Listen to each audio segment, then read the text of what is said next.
لله رب العالمين والصلاة والسلام على أشرف الأنبياء والمرسلين وعلى آله وأصحابه أجمعين. Praise for Allah, praise and seek His forgiveness from the evil within ourselves and from the evil of our deeds. Peace and blessings be upon Prophet Muhammad, peace be upon him, and his family, and his companions. My dear respected brothers and sisters and friends, hello and assalamu alaikum. We have with us Sheikh Suhaib Hassan, one well known to everyone, studying in the Islamic University of Medina in 1966, and since then has done a lot of work for Da'wah and spreading the word of truth around the UK. He's chairman of the Al-Quran Society, and he's currently the Imam of Habib of Masjid al-Eid Mason. So just ready to show.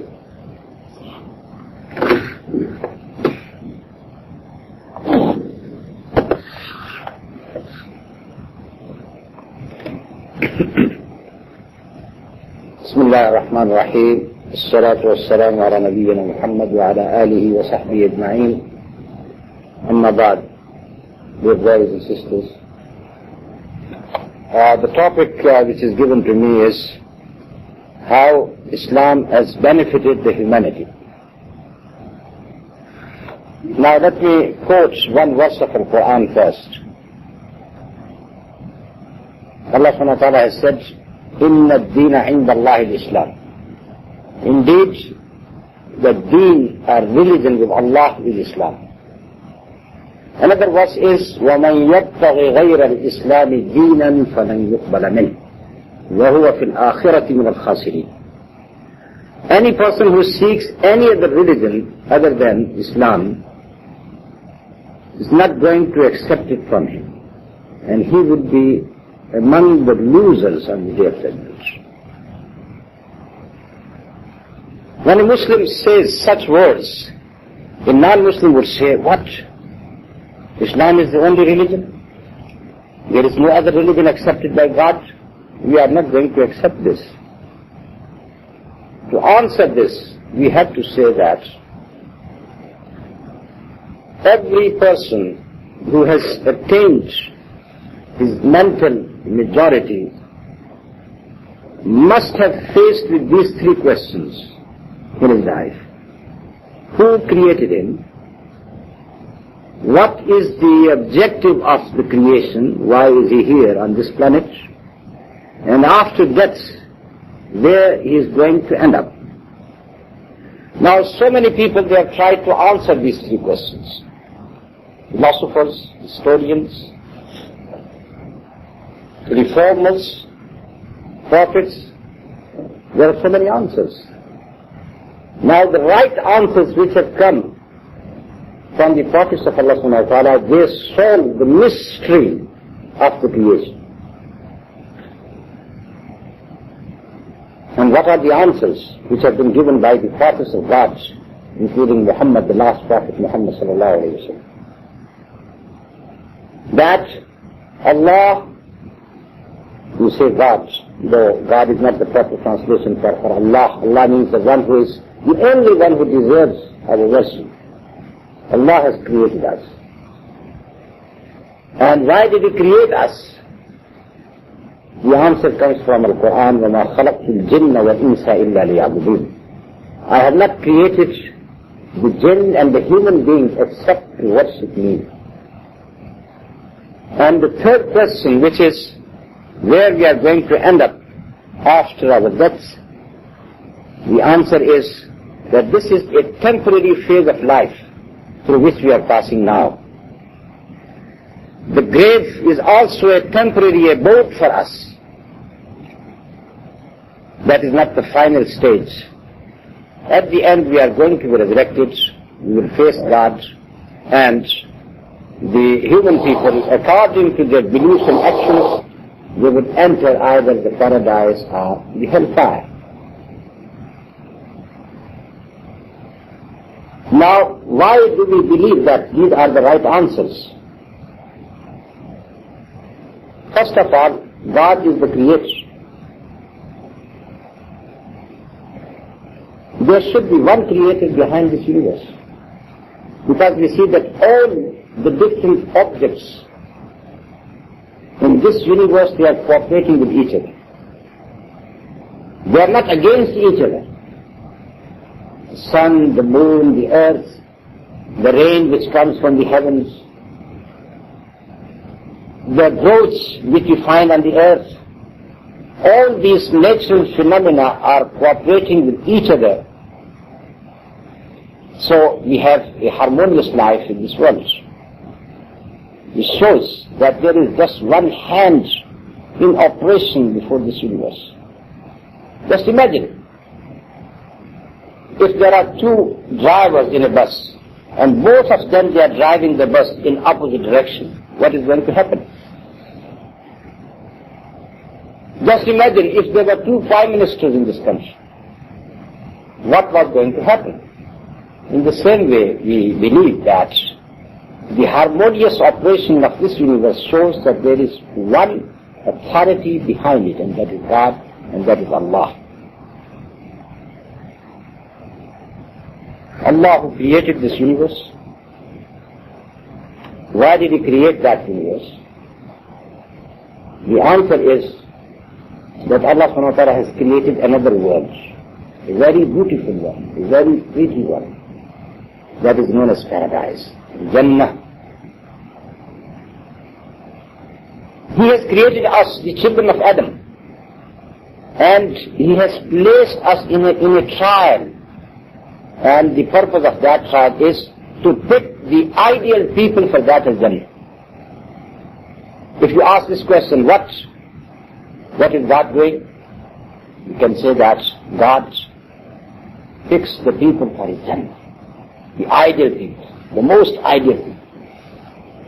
So Allah subhanahu wa ta'ala, in His wisdom, He wanted the people to go to that Jannah, to that paradise. But He did not want every person to go there, except those who can lead an ideal life in this world. This is why we are placed in this trial.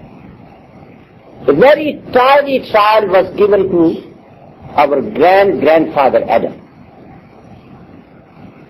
and Eve. That was when he was created first in Al-Jannah.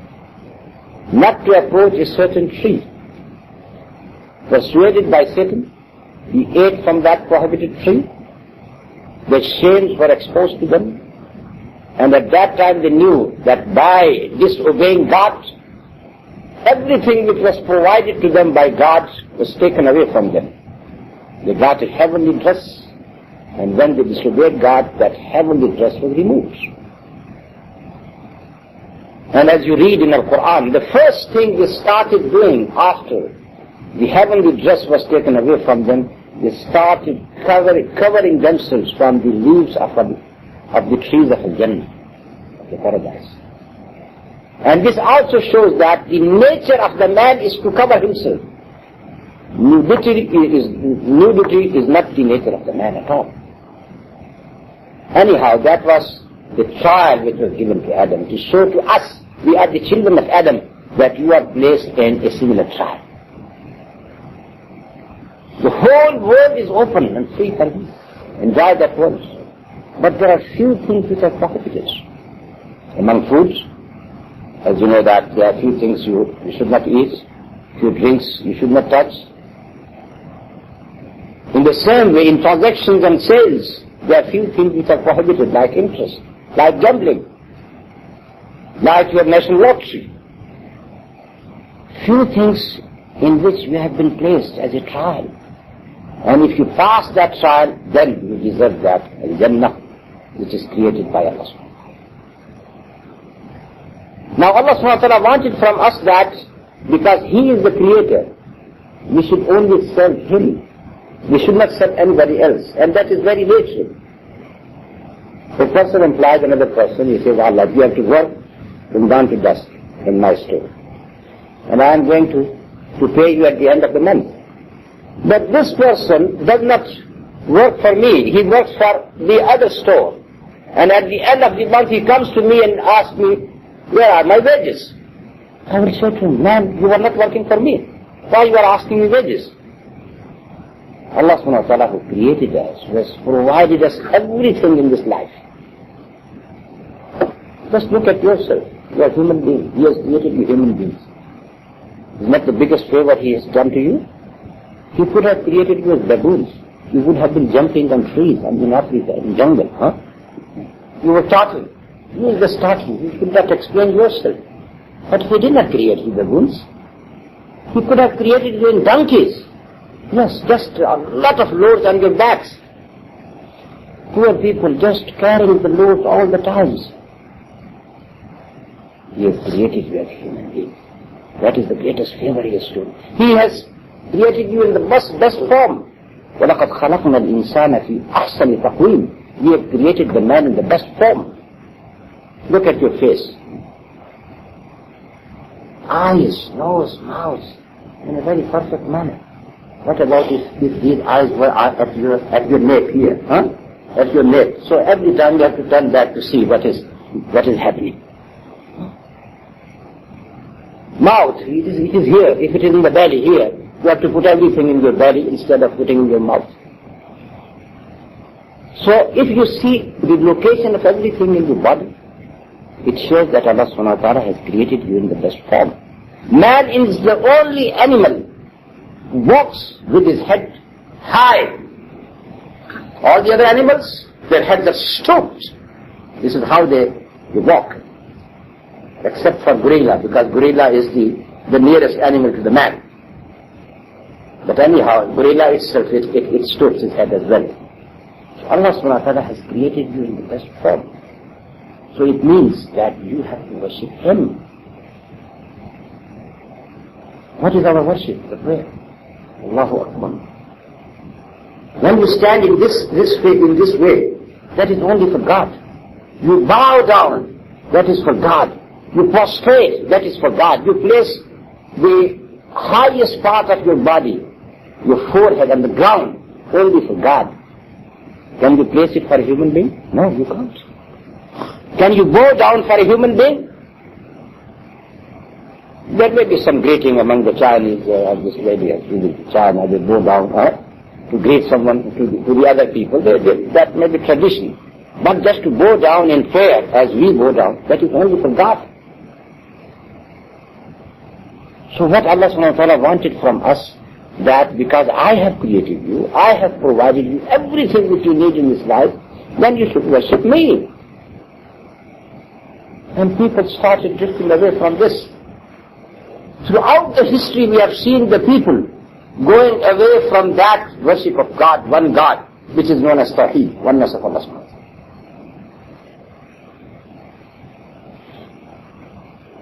God has sent prophets after prophets. First one was Adam, and then you know the Noah, Ibrahim, Abraham, Ismail, Isaac, Moses, Jesus. Before that, David and Solomon, and then Muhammad sallallahu, all of them, to tell the people that you have to worship God. You should not worship the other things at all. Just look at the Greek mythology. In Greek mythology,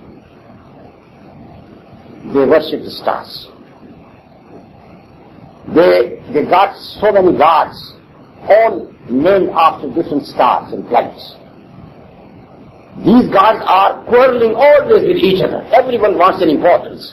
So this is why they have allocated one day to each god of 1 week. Just see how the names of the week has come. Sunday, after what god? Huh? Sun. That is Sunday means sun god. Monday, which god is that? Moon god. Tuesday, it is coming after Mars. Wednesday, it is coming after Mercury. Thursday, it is coming after Jupiter. Friday, it is coming after Venus. Saturday, it is coming after Saturn. They are all gods. Stars, they are gods. But when these weekdays have come to England, they have substituted some local gods to them. This is how you got Sunday and Monday after sun and moon. Tuesday after a local god known as Sky. Wednesday after a local god known as Woden. Thursday after a local god known as Thor. Friday after Fig. These are the 4 local gods in English mythology. So it means that even the people have left shirk, means associating God with Allah subhanahu wa ta'ala, but still they got the impression of shirk. Same thing is in Indian languages, in Hindi language. What are the names of the week in the Hindi language? Itwar, Virwar, Mangalwar, Budwar, Shakarwar. All these are also gods. Only one language got no impression of shirk at all, and that is the Arabic language. What is the Sunday in Arabic language? First day, Yawm al-Ahad. Monday, Yawm al-Isnain, second day. Yawm al-Sulasa, third day. Yawm al-Arbi'a, fourth day. Yawm al-Khamis, fifth day. Yawm al-Jum'ah, the day of Jum'ah. Yawm al-Sabt, Sabbath day. But there is no impression of shirk at all in Arabic language. So what I wanted to say that this worship of stars were found among the ancient people. And that is the same story which happened to Sayyidina Ibrahim alayhi salam, Abraham. Because his people in Babylonia, in Iraq, they used to worship the stars. Now in Surah Al-An'am, you read a dialogue between him and his people. He just wanted to show his people that what you worship is not right. First of all, he has seen a star, Venus. And Ibrahim said to his people, that is my God, that is very bright, a very bright star. When it got set, he said, oh, it has vanished. It can't be my God. God is not going to vanish. And then the moon came out. He said, oh, moon is my God. And then the moon has disappeared. He said, it can't be my God. And then the sun came out. He said, sun is my God. And that is a greater one, the bigger one. But again, the sun has set as well. And he said, those who can set can't be my God. My God is the one who created them. That is actually an argument which Ibrahim has placed to his people. Some people say, no, he was in a cave, inside a cave, and first thing he saw, that was the star, Venus. And then he saw the moon, and then he saw the sun. So he was a worshipper of the stars. And then he came back to know about God. No, that is not true. Ibrahim just wanted to argue with his people, because his people are known as Sabi'ah, in Quran, Sabi'in, the worshipper of the stars. And this is why our Prophet Muhammad sallallahu alaihi wasallam has said, the person who goes to a palmist, or the person who goes to a soothsayer,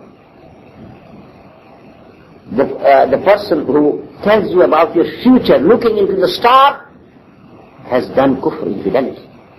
His prayer is not going to be accepted at all. Because no one knows about the future.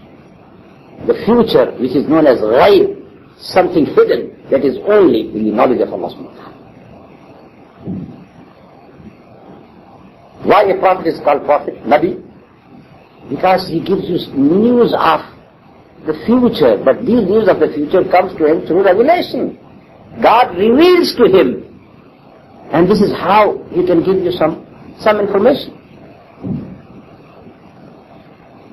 As you know, the famous story in when the Prophet sallallahu alaihi wasallam, it has been revealed to him, ألف لام ميم غلبت الروم في أدنى الأرض وهم من بعد غلبهم سيغلبون في بضع سنين لله الأمر من قبل ومن بعد ويومئذ يفرح المؤمنون بنصر الله ينصر من يشاء إن الله عزيز إنه هو العزيز الرحيم.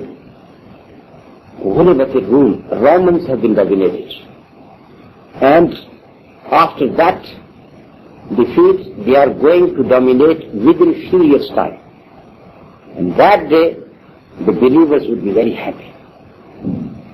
Now this ayah was revealed as a prophecy to the Prophet sallallahu alaihi wasallam. The war was going on at that time between the Romans, means the Roman Empire, which is the Byzantine Empire at that time, and the Persians. And the Persians got the upper hand. They defeated the Romans. And because the Persians were more closer to the polytheists of Mecca, Meccan people became very happy and glad. And Romans, because they were Christians and they believe in God, they were nearer to the Muslims. So this ayah was revealed showing to the believers that though they are defeated now, but within few years' time, they are going to be dominated once again.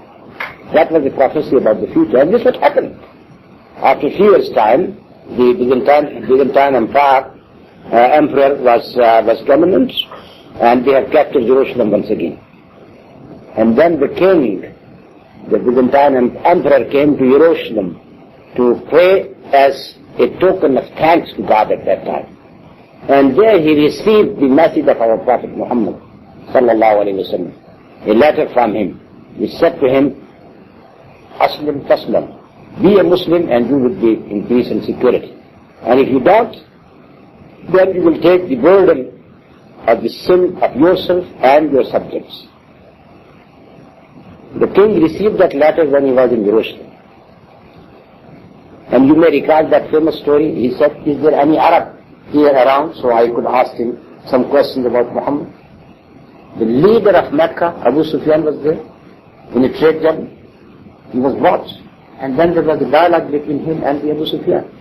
He asked Abu Sufyan certain questions about Muhammad. Who is Muhammad? What does he pray? What does he preach?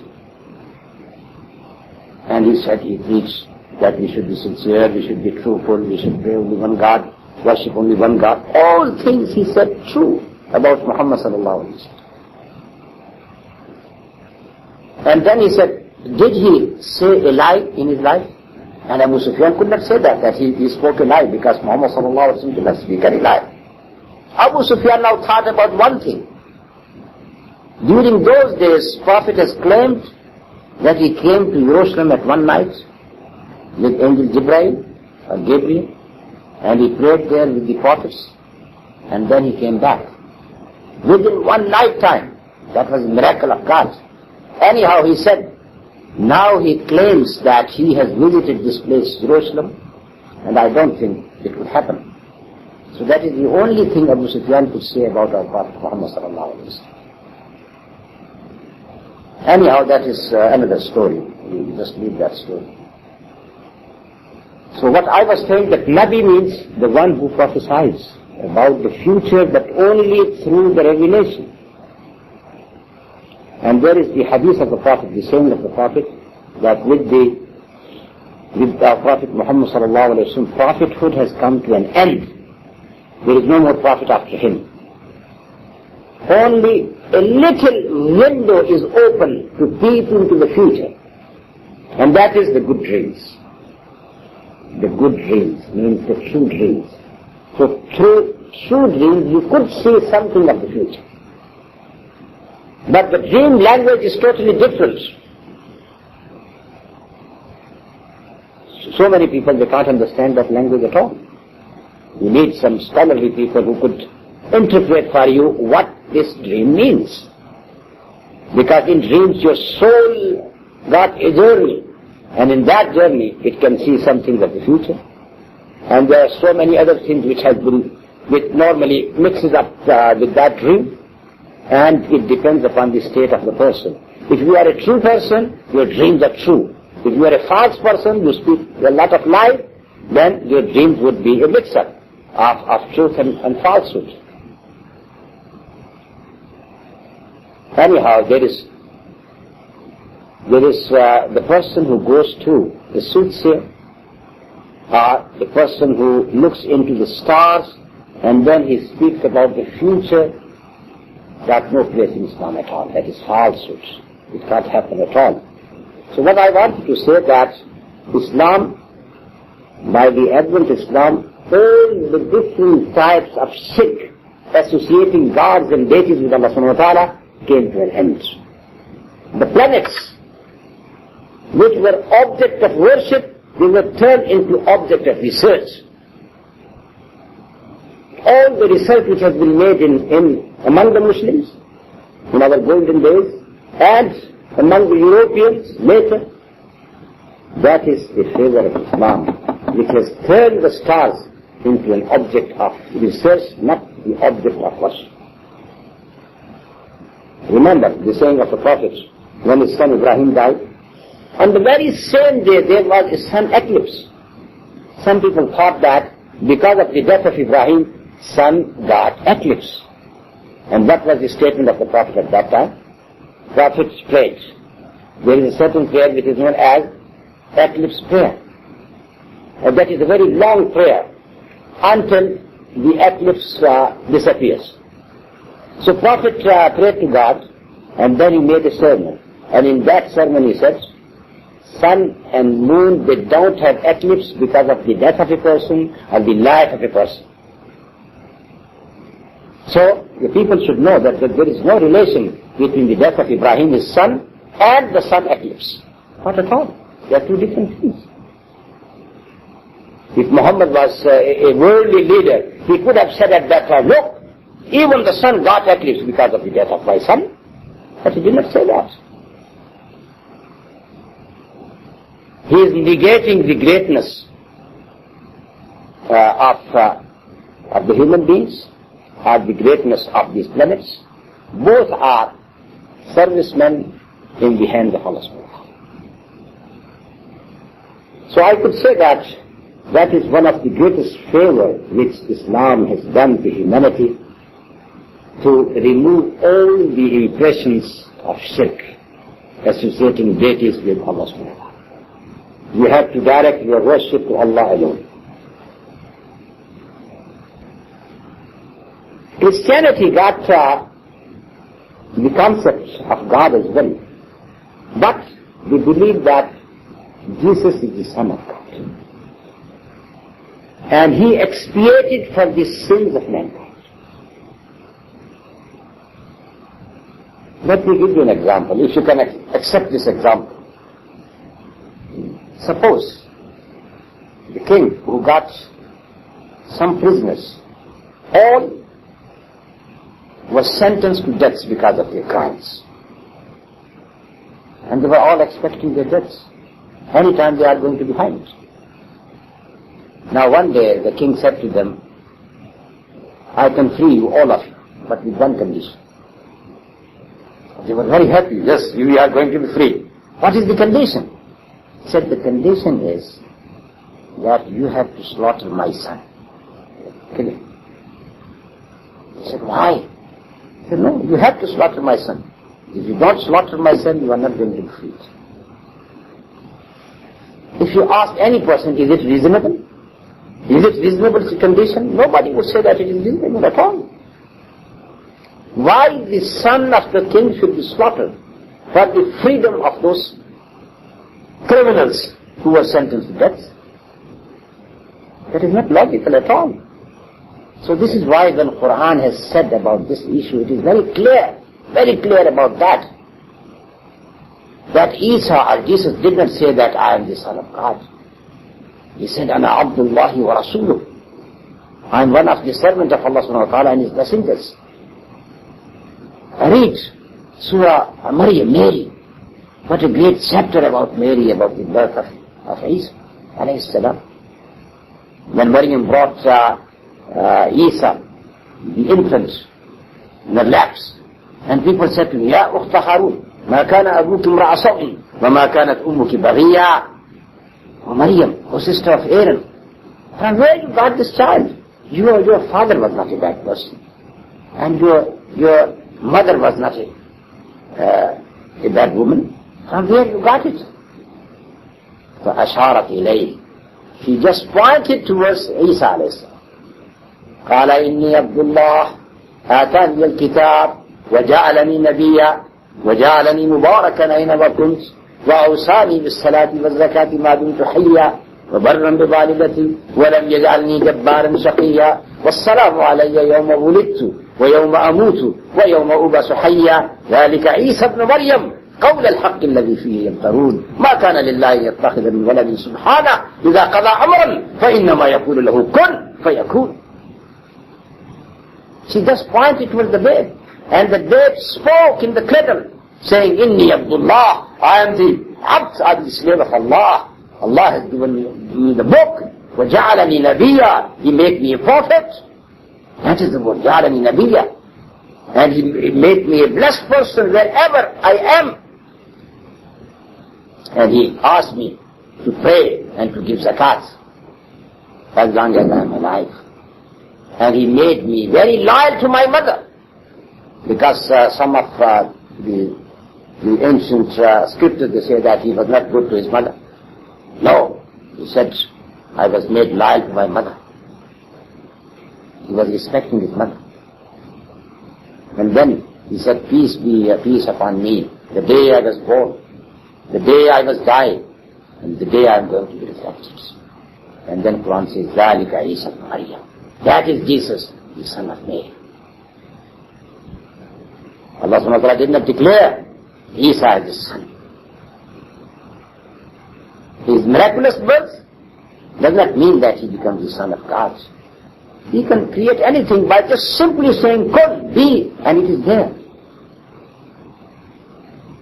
So, Quran has clarified this point very clearly, that Jesus was not the son of God. He was one of the prophets, a very mighty prophet of God.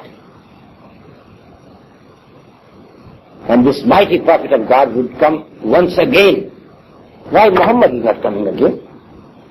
Why Ibrahim is not coming again? Only Jesus or Isa is coming again. We believe that. Why? What is the reason behind that?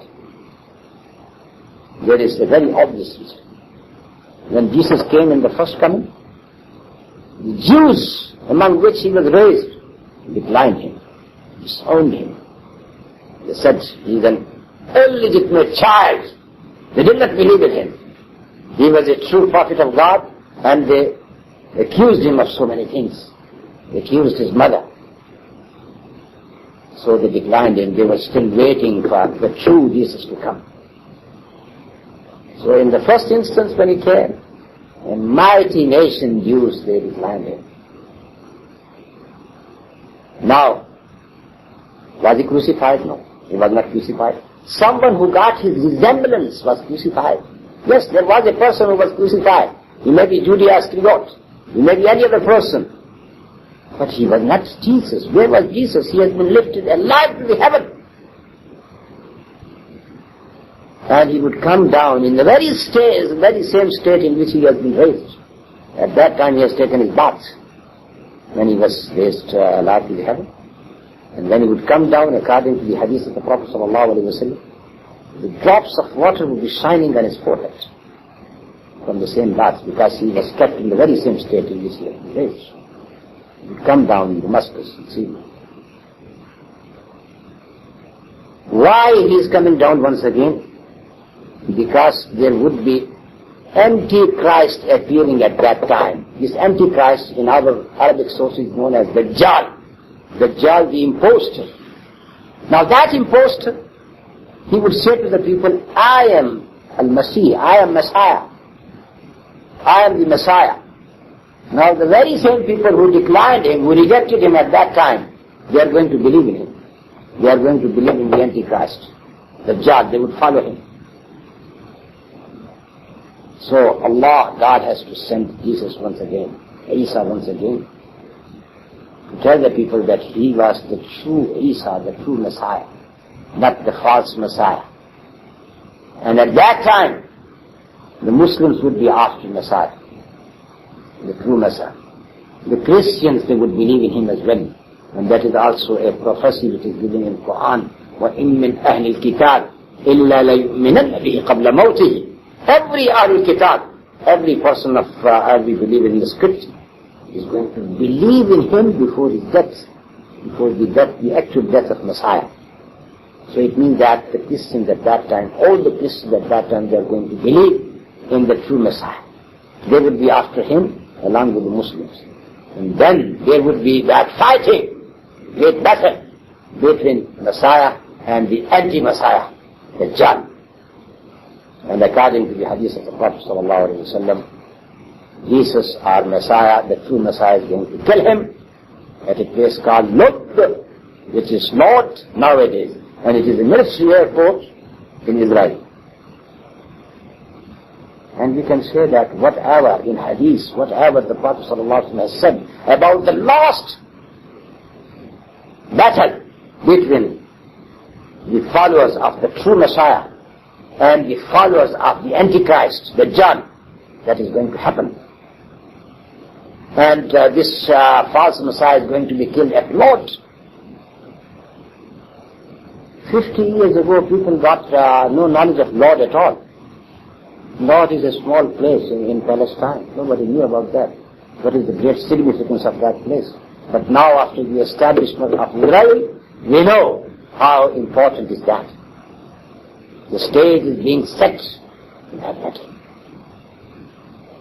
Anyhow, when it is going to happen, I think both parties are preparing for that. Israel is preparing for that, and the poor Palestinians with their stones, they are preparing for that. Anyhow, when it is going to happen, God knows better. I'm not like the soothsayer who will see in the star and will say, yes, it is going to happen next year. No, I can't say that. But it would happen. It would happen. And then we can also say one of the greatest favors which Islam has shown to humanity, that is the equality among the sons of Adam. We human beings, we are equal to each other. يا أيها الناس اتقوا ربكم الذي خلقكم من نفس واحدة وخلق منها زوجها وبث منهما رجالا كثيرا ونساء واتقوا الله الذي تساءلون به والأرحام إن الله كان عليكم رقيبا.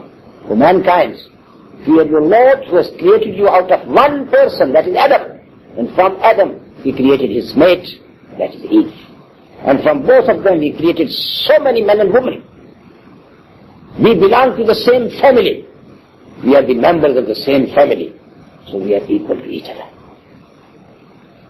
And throughout the humanity, throughout the history of humanity, you have seen oppressions. People oppressing other people, nations oppressing other peoples, because they think that they are a better race. At one time, Germans have done it, and this is why you got the First World War and the Second World War. Even very recently, you have seen that apartheid in South Africa, and before that in Rhodesia. White race is better than the colored, or the blacks. Yes. Even the religion, Christianity, did not stop them from believing in such ideas, in such dogmas. Only Islam, right from the beginning, he has shown that all the people are equal. The Prophet ﷺ in his farewell Hajj sermon, what did he say? كُلُّكُم مِّنْ آدَمَ وَآدَمَ مِّن تُرَابٍ. All of you are created out of Adam, and Adam was created out of clay, من تراب. لا فضل لعربي على آدمي إلا بالتقوى. لا فضل لعربي على آدمي ولا على أسود على أبيض.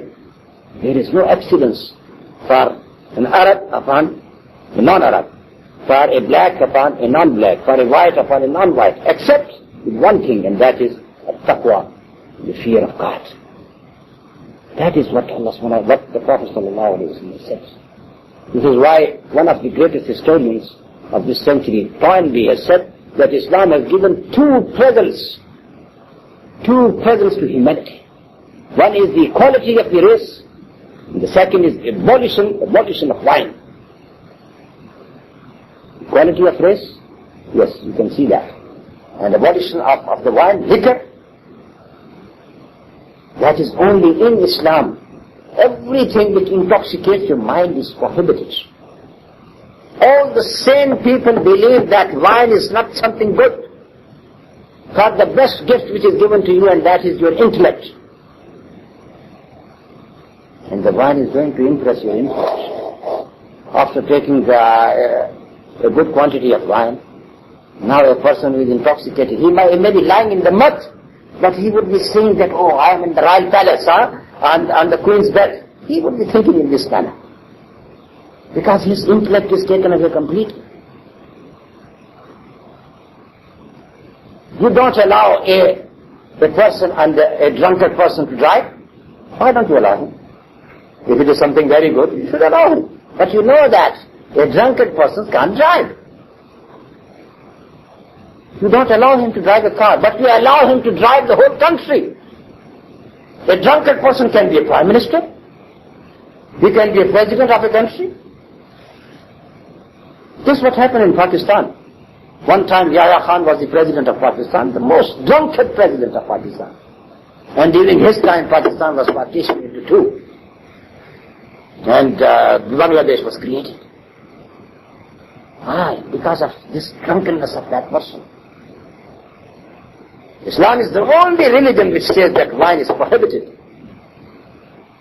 You say, what about just one glass? One glass? Oh, Quran, the Prophet has said, Ma askara kathiruhu faqaliluhu haram. Any quantity, if it is in abundance, is going to intoxicate you. The smaller quantity of it is also prohibited. And as you know that those people who are fond of drinking, they know that. I don't know that, but I read the book, I know what they say. They say that each glass says to you, take another glass. From each glass, another glass is coming. Springing his head out, he said, drink me as well. So, that is another favor which Islam has given. Now all the people here in this country, they are against the narcotics, drugs. They say, oh, drugs are not good for your health. MashaAllah. What about the drink? What about the wine? Is it good for you? Why do you differentiate between the narcotics and the wine? The impact is the same thing.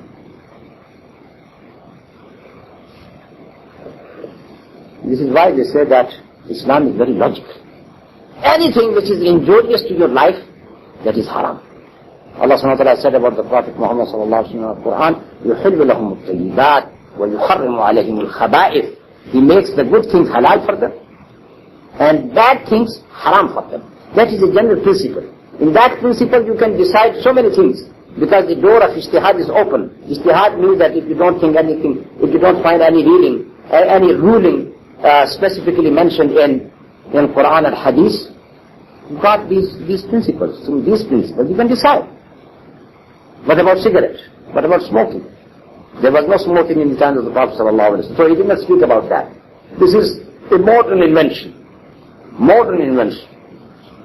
What is the ruling about that? We have just to decide, is it a khabith thing, an evil thing, or it is a tayyib thing, good thing? You can decide yourself. In all the carriages in the underground, no smoking, no smoking, no smoking. If smoking is something good, they should have said, smoking, you should smoke here. No. Because they know this is something very bad. This is everywhere, no smoking. In the plane, no smoking.